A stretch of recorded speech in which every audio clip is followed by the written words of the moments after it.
Əziz dostlar, gördüyünüz kimi yenə yardımlar davam edir. Allah xalqımızı, millətimizi, dövlətimizi var eləsin. Və nə qədər ki canımızda can, qanımızda qan var, yardımlarımız bitməz. Allahın izni ilə həmişə gedərik. Yenə də deyirəm, həmişə niyə deyirəm? Belə bəzən deyirsiniz ki, ay xalq o belə elə niyə çəkdin, niyə göstərdin? Valla mən çəkməsəm, mən göstərməsəm, mən yardımlarımı bildirməsəm, bildirdiyim bir yerini deyim, 10%'dir.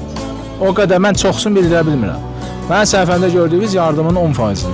Mən onları bildirməsəm, heç kim o ailələri məndən almaz, nə də əlaqə saxlayıb yardım eləməz. Çünki indi elə zamandır. Vallahi indi elə dövrdür.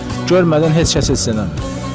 Ona görə də inşallah inanıram, hər biriniz anlayışla qarşılayırsınız və mənim də haqqım halal olsun bu 5 ildə, 6 ildə çəkdiyim əziyyətlər.